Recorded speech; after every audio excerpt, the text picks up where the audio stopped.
Hi friends, പുതിയൊരു വീഡിയോയിലേക്ക് എല്ലാവർക്കും സ്വാഗതം. അപ്പോൾ ഇന്ന് നമ്മൾ വന്നിട്ടുള്ളത് ഇൻക്യുബേറ്ററിൽ മുട്ട വിരിയിപ്പിക്കുന്ന ഒരു വീഡിയോ ആയിട്ടാണ്. അപ്പോൾ ഏതൊരു വീട്ടമ്മമാർക്കും നമുക്ക് വീട്ടിൽ തന്നെ ഇൻക്യുബേറ്ററിൽ വളരെ ഈസി ആയിട്ട് തന്നെ മുട്ട വിരിയിപ്പിക്കാനായിട്ട് പറ്റും. അപ്പോൾ അങ്ങനെ ഇൻക്യുബേറ്ററിൽ വിരിയിപ്പിക്കുന്ന സമയത്ത് എന്തെല്ലാം കാര്യങ്ങൾ ശ്രദ്ധിക്കണം, എങ്ങനെയൊക്കെ ചെയ്യണം എന്നൊരു വീഡിയോ ആയിട്ടാണ് നമ്മളിന്ന് വന്നിട്ടുള്ളത്. അപ്പോൾ നമുക്ക് നേരെ വീഡിയോയിലോട്ട് പോവാം. നമ്മളുടെ വീഡിയോ കാണുന്നവർക്കറിയാം, നമ്മൾ കുറച്ച് ദിവസങ്ങൾക്ക് മുന്നേ ഒരു ഇൻക്യുബേറ്റർ വാങ്ങിച്ചിട്ടുണ്ടായിരുന്നു. അതിൻ്റെ അൺബോക്സിങ് വീഡിയോ ഒക്കെ നമ്മൾ ചാനലിൽ അപ്ലോഡ് ചെയ്തിട്ടുണ്ടായിരുന്നു കേട്ടോ. അന്നത് ഓപ്പൺ ആക്കിയ സമയത്ത് കുറേ നെട്ടും ബോൾട്ടൊക്കെ ഊരിച്ചാടിയിട്ടുണ്ടായിരുന്നു. ഇപ്പോൾ നമ്മൾ അതെല്ലാം ടൈറ്റ് ചെയ്ത് എടുത്തിട്ടുണ്ട്.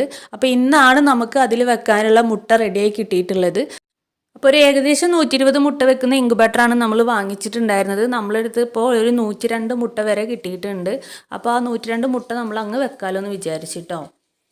ഇതിലിപ്പോൾ കുറച്ച് താറാവ് മുട്ടയും ബാക്കി കൂടുതൽ കോഴിമുട്ടയാണ് ഇട്ടുള്ളത്. കുറച്ച് താറാവ് മുട്ടയുണ്ട്. അപ്പോൾ രണ്ടും കൂടി നമ്മൾ ഒരുമിച്ചിട്ട് തന്നെ വെക്കുന്നത്. വിരിയുന്ന ദിവസങ്ങളിൽ മാറ്റമുണ്ട്. അപ്പോൾ കോഴിമുട്ട വിരിഞ്ഞതിന് ശേഷം ബാക്കി കുറച്ച് ദിവസം കൂടിയും താറാവ് മുട്ട വിരിപ്പിക്കാൻ വേണ്ടി വെക്കാമല്ലോ എന്ന് വിചാരിച്ചു.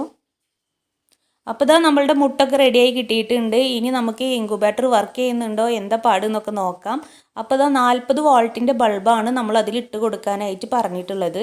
അത് 20 വോൾട്ടിൻ്റെ ബൾബാണെന്നുണ്ടെങ്കിൽ 2 ബൾബ് ഓർഡറിലും ഓരോന്നും, അതല്ല 40 വോൾട്ടിൻ്റെ ബൾബാണ് നമ്മൾ ഉപയോഗിക്കുന്നതെന്നുണ്ടെങ്കിൽ ഒരു ബൾബ് ഓർഡറിൻ്റെ മുകളിൽ നമുക്ക് 40 വോൾട്ടിൻ്റെ ബൾബ് ഇട്ടാൽ മതി കേട്ടോ. പിന്നെ അതിൻ്റെ തെർമോസ്റ്റാറ്റ് ആണ് ഇപ്പോൾ നിങ്ങൾ കാണുന്നത്. ആ തെർമോസ്റ്റാറ്റ് അവർ കെട്ടി വെച്ചിരിക്കുകയാണ്. അത് ഊരിയിട്ട് നമ്മൾ ഇതിൻ്റെ ഉള്ളിലേക്ക് ഇട്ട് കൊടുക്കണം കേട്ടോ. എന്നാലാണ് ചൂട് കറക്റ്റ് ചെയ്യുന്നതിനനുസരിച്ച് ഇൻക്യുബേറ്ററിൻ്റെ ബൾബ് ഓഫ് ആവുകയും ഓൺ ആവുകയും ചെയ്തിട്ട് അതിൻ്റെ ഉള്ളിലത്തെ ടെമ്പറേച്ചർ കറക്റ്റ് ചെയ്ത് നിൽക്കുള്ളൂ കേട്ടോ. അപ്പോൾ അതിനായിട്ട് അതൊക്കെ ഒന്ന് കെട്ടഴിച്ചിട്ട് കൊടുത്തിട്ടുണ്ട്. ഇന്ന് ബൾബ് ഇട്ട് നോക്കിയിട്ട് നമുക്കത് കത്തുന്നുണ്ടോ എന്നും കൂടി നോക്കാം. ഫാൻ വർക്ക് ചെയ്യുന്നുണ്ടോ എന്നൊക്കെ ഒന്ന് ടെസ്റ്റ് ചെയ്ത് നോക്കാം കേട്ടോ. അപ്പോൾ ഇതാ ബൾബൊക്കെ ഇട്ടിട്ട് നമുക്ക് അതിൻ്റെ വയർ പ്ലഗിൽ കുത്തി കൊടുത്ത് സ്വിച്ചൊക്കെ ഇട്ട സമയത്ത് നല്ല അടിപൊളിയായിട്ട് തന്നെ കത്തുന്നുണ്ട്. ഫാനും വർക്ക് ചെയ്യുന്നുണ്ട് കേട്ടോ. കുഴപ്പങ്ങളൊന്നുമില്ല. അപ്പോൾ ഇതാ ബൾബൊക്കെ നന്നായി കത്തുന്നുണ്ട്. അതൊക്കെ ടെസ്റ്റ് ചെയ്ത് കഴിഞ്ഞതിന് ശേഷം നമ്മളത് പ്ലഗൊക്കെ ഓഫാക്കിയിട്ട് നമ്മളത് മൂടി മാറ്റി വെച്ചിട്ടുണ്ട്. ഇനി നമുക്ക് ബാക്കി പരിപാടികൾ എന്തെല്ലാം നോക്കാം. അടുത്തതായിട്ട് നമുക്ക് ഇൻക്യുബേറ്ററിൻ്റെ ഉള്ളിൽ നല്ല വൃത്തിയുള്ള ഒരു തുണി വിരിച്ചിടണം. നല്ലൊരു കോട്ടൻ്റെ തുണി ആയിരിക്കുന്നതാണ് ഏറ്റവും ബെറ്റർ. അപ്പോൾ നമ്മൾ നല്ലൊരു കോട്ടൻ്റെ തുണി എടുത്തിട്ട് അതിൻ്റെ ഉള്ളിൽ തന്നെ നമ്മൾ വിരിച്ചിട്ടിട്ടുണ്ട് കേട്ടോ.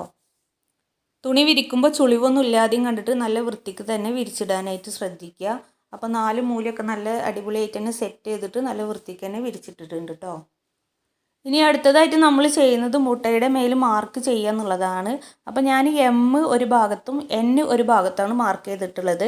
എം എന്ന് ഉദ്ദേശിക്കുന്നത് മോർണിംഗ്, രാവിലെ നമുക്ക് ആ സൈഡ് വെക്കാം. എൻ എന്ന് വിചാരിക്കുന്നത് നൈറ്റാണ്, രാത്രി നമുക്ക് ആ സൈഡ് വെക്കാം. അങ്ങനെയാണ് ഞാൻ എമ്മും എന്നും എഴുതിയിട്ട് വെച്ചിട്ടുണ്ട് കേട്ടോ മുട്ടയുടെ മുകളിൽ.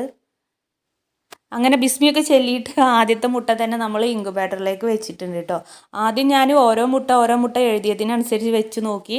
പക്ഷേ അത് വലിയ പാടാണ്, ഒന്ന് എഴുതുക ഒന്ന് എടുത്ത് വെക്കുക. അപ്പോൾ പിന്നെ വിചാരിച്ച് നമ്മൾ എല്ലാ മുട്ടമേലും മാർക്ക് ചെയ്തതിന് ശേഷം ഒരുമിച്ച് എടുത്ത് വെക്കാമെന്ന്. അങ്ങനെ എല്ലാ മുട്ടയുടെ മുകളിലും മാർക്ക് ചെയ്യുകയാണ്. മോളും കൂടി ഉണ്ട് കേട്ടോ സഹായത്തിന്. അപ്പോൾ എല്ലാ മുട്ടയുടെ മുകളിലും ഞങ്ങൾ എം എൻ എന്നിങ്ങനെ എഴുതി മാറ്റി വെച്ചിട്ടുണ്ട്.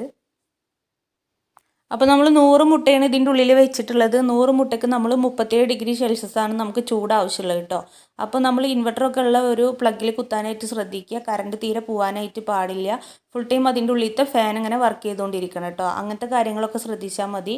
പിന്നെ നമുക്ക് അവർ തന്നതിന് ശേഷം നമ്മൾ ഒന്നും ചെയ്യേണ്ടേയില്ല. നമ്മൾ അത് മുട്ടൊക്കെ വെച്ച് ഇതുപോലെ സെറ്റ് ചെയ്തതിന് ശേഷം പ്ലഗ് കുത്തി കൊടുത്താൽ മതി കേട്ടോ. അപ്പോൾ ഓട്ടോമാറ്റിക്കലായിട്ട് ബൾബ് കത്തും കേടും ഒക്കെ ചെയ്യുന്നുണ്ട്. അത് ഞാൻ ഈ വീഡിയോയിൽ കാണിച്ചു തരാം കേട്ടോ. അങ്ങനെ മുട്ടയെല്ലാം മാർക്ക് ചെയ്തിട്ട് നമ്മൾ ഇതിൻ്റെ ഉള്ളിൽ തന്നെ സെറ്റ് ചെയ്ത് വെച്ചിട്ടുണ്ട്. അപ്പോൾ ആദ്യം നമ്മൾ രാവിലെയാണ് വെക്കുന്നത്, അതുകൊണ്ട് എം എന്ന് എഴുതിയ ഭാഗമാണ് വെച്ചിട്ടുള്ളത് കേട്ടോ. പിന്നെ ഇനി നമുക്ക് ആവശ്യമുള്ളത് അതിലേക്കൊരു പാത്രത്തിൽ കുറച്ച് വെള്ളം വെച്ച് കൊടുക്കുകയാണ് വേണ്ടിയത്. അപ്പോൾ വെള്ളം വെക്കാനുള്ളൊരു സ്പേസ് അവിടെ ഒഴിവാക്കിയിട്ടുണ്ടായിരുന്നു. പക്ഷെ നമ്മളെടുത്ത പാത്രം അതിൽ സെറ്റ് ആവണില്ല. അപ്പോൾ മുട്ടൊക്കെ ഒന്ന് സൈഡാക്കി വെച്ചതിന് ശേഷം നമ്മൾ വെള്ളം അതിൽ വെച്ച് കൊടുത്തിട്ടുണ്ട് കേട്ടോ. അപ്പോൾ ഇതാ വെള്ളമൊക്കെ വെച്ച് കൊടുത്തതിന് ശേഷം അതിൻ്റെ മൂടി എടുത്തിട്ട് നമ്മൾ മൂടി കൊടുക്കുകയാണ്. അപ്പോൾ തെർമോസ്റ്റാറ്റിൻ്റെ ഒരു ടെമ്പറേച്ചർ നോക്കുന്ന ഒരു വയറുണ്ട്, അത് പുറത്ത് പോവാതെയും കണ്ടിട്ട് അതിൻ്റെ ഉള്ളിൽ തന്നെ കിടക്കാനായിട്ട് ശ്രദ്ധിക്കുക. വേറെ പ്രത്യേകിച്ച് ഒന്നുമില്ല കേട്ടോ. എന്നിട്ട് നമുക്ക് കറക്റ്റ് ചെയ്തിട്ട് തന്നെ മൂടി വെച്ച് കൊടുക്കുക. എന്നിട്ട് നമുക്ക് സ്വിച്ച് ഇട്ട് കൊടുക്കുക കേട്ടോ. അപ്പോൾ ഇതാ ഇൻക്യുബേറ്ററിൻ്റെ പ്ലഗ് നമുക്ക് സ്വിച്ച് ബോർഡിലേക്ക് എത്തുന്നുണ്ടായിരുന്നില്ല. അപ്പോൾ നമ്മളൊരു കോഡ് വയർ വെച്ചിട്ട് അത് സെറ്റ് ചെയ്തിട്ടുണ്ട്. എന്നിട്ട് നമ്മൾ സ്വിച്ചൊക്കെ ഇട്ട് കൊടുത്തപ്പോൾ നന്നായിട്ട് തന്നെ കത്തുന്നുണ്ട് കേട്ടോ.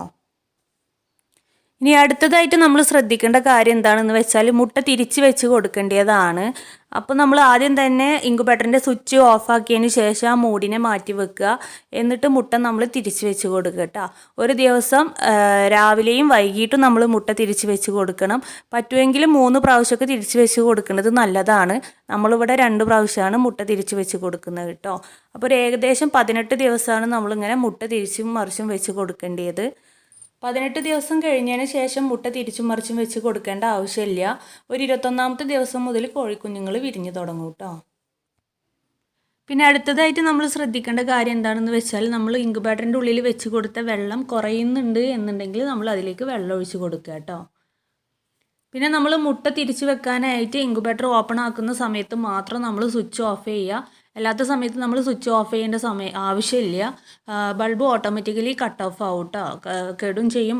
ടെമ്പറേച്ചർ ആവശ്യമുള്ള സമയത്ത് ബൾബ് ഓട്ടോമാറ്റിക്കലി കത്തുകയും ടെമ്പറേച്ചർ ഫുള്ളായി കഴിഞ്ഞാൽ ബൾബ് ഓട്ടോമാറ്റിക്കലി ഓഫ് ആവുകയും ചെയ്യും കേട്ടോ. എല്ലാ ദിവസവും രാവിലെയും വൈകിട്ടും മുട്ട തിരിച്ചും മറിച്ചും വെച്ച് കൊടുക്കുക. പിന്നെ അതിൽ വെള്ളം കുറവുണ്ടെന്നുണ്ടെങ്കിൽ വെള്ളം ഒഴിച്ച് കൊടുക്കുക. ഇത് മാത്രം നമ്മൾ ചെയ്താൽ മതി കേട്ടോ. ഇൻക്യുബേറ്റർ ഓപ്പൺ ആക്കുന്ന സമയത്ത് മാത്രം സ്വിച്ച് ഓഫ് ചെയ്യുക. തിരിച്ച് വെച്ചിട്ട് ഇൻക്യുബേറ്റർ അടച്ചതിന് ശേഷം സ്വിച്ച് ഓൺ ആക്കിയിടുക. വേറെ നമ്മൾ ഇതിന് പ്രത്യേകിച്ച് ഒന്നും ചെയ്യേണ്ടതില്ല. അപ്പോൾ ഇത്രയേ ഉള്ളൂ. വളരെ സിമ്പിളായിട്ട് ആർക്കും ചെയ്തെടുക്കാവുന്നതാണ്.